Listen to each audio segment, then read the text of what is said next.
shut down on me. Action. Okay. This is William Abrams and his wife, Michaela. And William's got an unusual situation going on. And when he messaged me, he said, this is kind of like things not to do before you come to the Philippines, or things not to do. You know, there's a lot of things that we're required to do when we go to the Philippines, and I pretty much followed everything I should have done. I obviously couldn't afford health insurance before I traveled, because I couldn't afford health insurance in America when I was living there. You had a divorce in 2015, didn't you? A nasty one, yeah. Yeah. And you not only lost your home, but you lost your daughters. They don't see you and talk to you anymore. Was that right? Right. And they loved me to death until like 5 days after they left, and then they didn't want to see me again. So I don't know. You think a little influence there? It's called parental alienation, but really, there's nothing I can do about it. You know. Right. Just kind of leave it in the Lord's hands and wait, and they'll contact me when they want. You know. Right. Now, my ex is a very big influence on them, so I just got to accept that. I can accept that. I understand that as well. What were you going to do? What were you doing when you divorced? You were working at the time, right? When I left, yeah, I was working, and I went to the Philippines to do mission work, and then I returned back after the divorce. And I was going to hang out for a little while, and then come back, go back. But I got in a really bad motorcycle accident here. I think it was 2015. I can't remember. My memory's not real good. Where was that? In the Philippines or in America? That was in the Philippines. Yeah, that was in Dumagette. Yeah. We had people walking in front of me with a big old wooden thing full of water gallons, and there wasn't a lot I could do. Oh yeah, I've been to that Dumagette gate down there in Negros. Yeah. Okay. Yeah, the south of Dumagette, right? Yeah. And I broke about 7 bones. I was in the hospital. I don't have a lot of memory about it. I got a traumatic brain injury, which actually progressively got worse. Wow. And then I had a pretty serious heart attack here. So at that point, I went back to the U.S. And if I talk a little funny sometimes, I lose my thoughts sometimes. I went back to the U.S. and I got the health care I needed. And actually, then I got approved by the Social Security disability, which is fine. Nobody argued with it. No. Anyway, when they see me, they're like, oh, yeah. Anyway, so what I did, the very next day they said, you have child support. We're going to take a lot out for child support. And I'm like, that's great. Take care of my kids. The other stuff is one thing, but taking care of my kids is my life. That's who I am. Right. I brought them, and I've been a missionary. I've been an eye doctor for over 30 years, and it sucks that I can't work anymore, but I still donate my time. I get into prosthetics whenever I can. I just work with a team now. And then today I went to the hospital and I gave them a new panoptic ophthalmoscope that I had that I can't use anymore. But it was very expensive equipment. I used to use it on my mission work. So I gave it to the hospital. That was about 80,000 pesos there. Wow. But I mean, it's hard to sell unique, specific medical equipment like that, Okay, now were you on Social Security when you had your accident, when you got your disability? No. I'd go back and I'd work. Okay. I'd work and what do you call it? So anyway, so as time goes on, I went there to the United States. I got everything fixed up with my disability stuff. I can't work anymore. Really sucks, but I still try to stay as involved as I can. I go, and then I went to court to address the arrears and how I could pay it off. Right. And I went to court on that, and everything was fine. Everything was agreed on, that we do so much a month to pay that, and so much a month for the child support, and then my Social Security pays my kids about $700 a month, and that's everything's happy. Wow. So everything's happy. So okay, so I go here to live here, and I'm good, and I comply, and I've been traveling, and I pay my bit. I'm not rich. I live cheap rent with a nice house, nice area, nice people. I've adjusted well. Good. Anyway, so I go up to Cebu to renew my passport. And I come back, and they said they're going to send it to me in 3 to 6 weeks, whatever the normal thing is. And about 5 days later, I get a letter, and it said I had to pay to receive it. I was like, huh, that was quick. Wow. I got my passport quick, and then I got a letter that says you're ineligible to renew your passport due to arrears on your child support. And I'm thinking, but I have everything arranged. Everything was done by the book. Everything.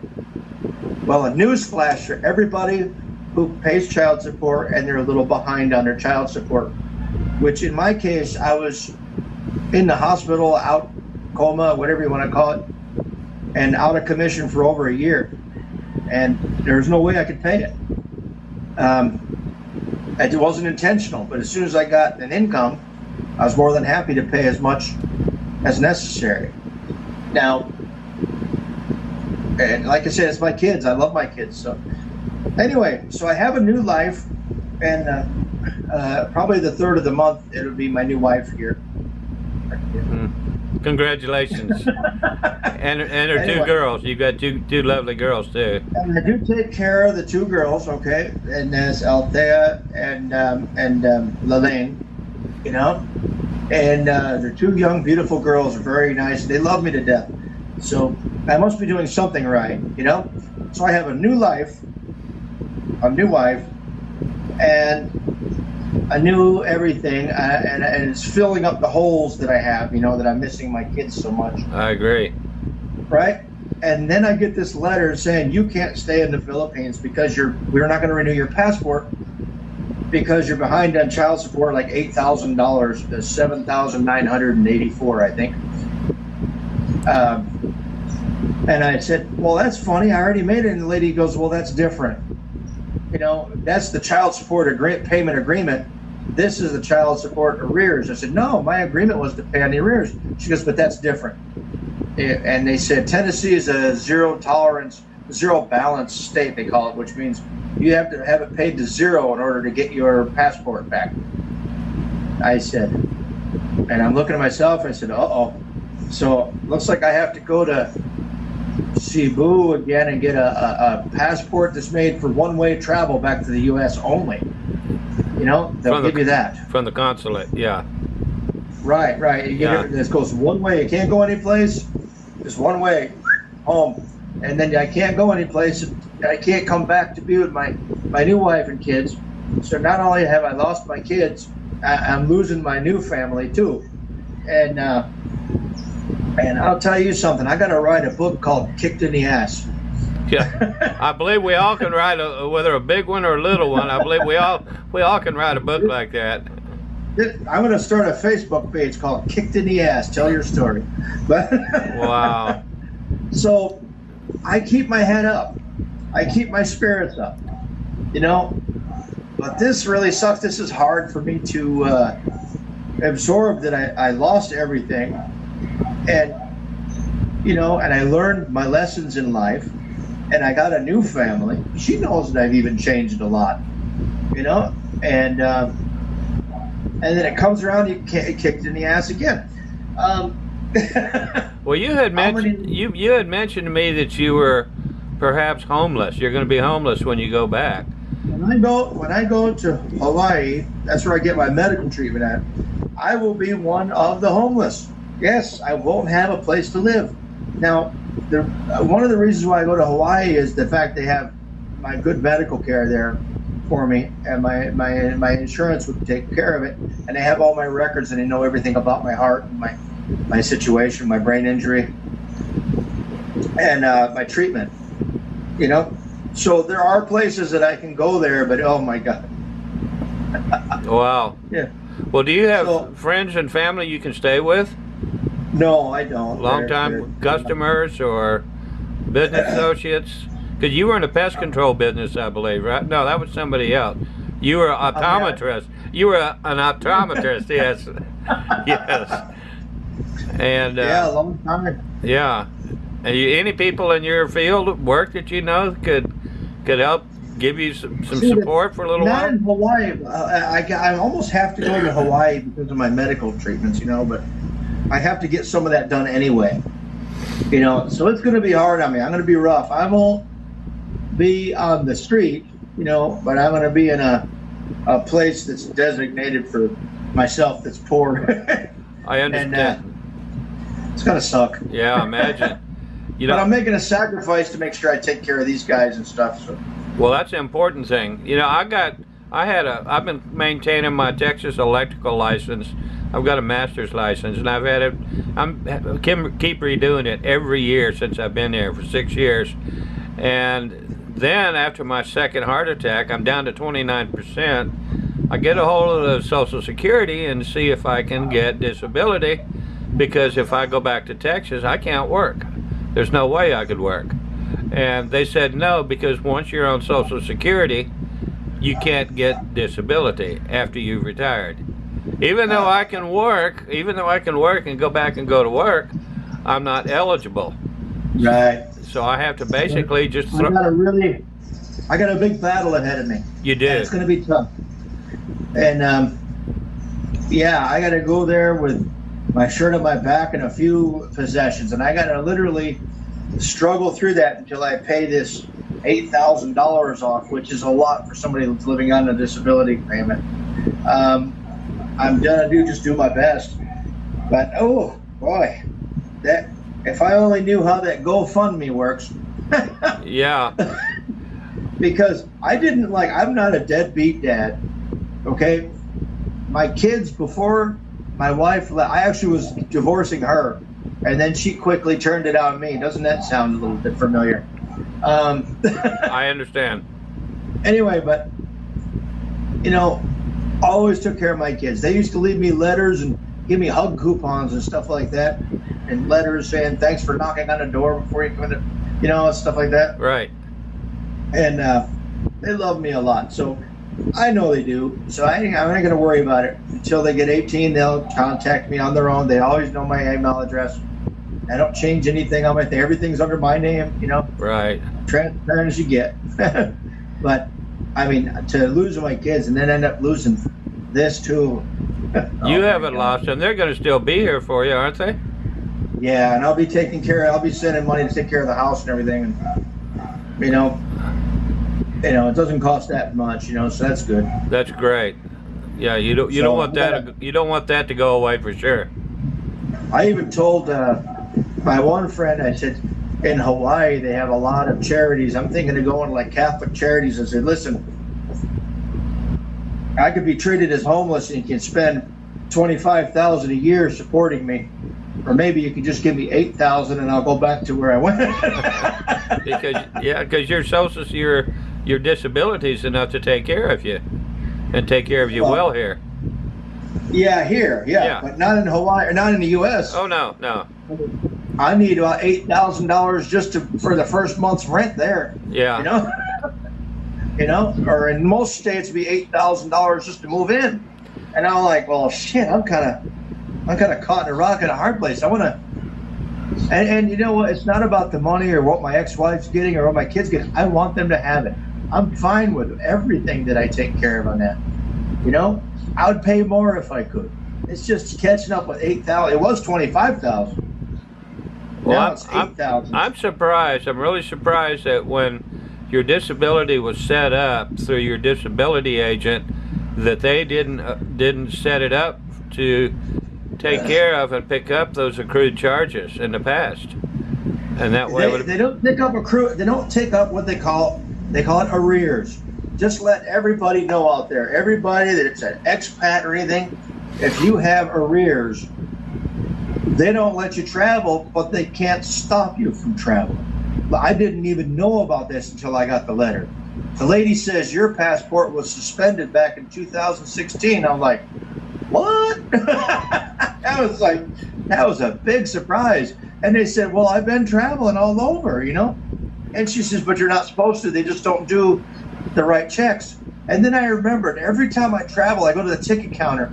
It was always entering my passport information manually. Oh, okay.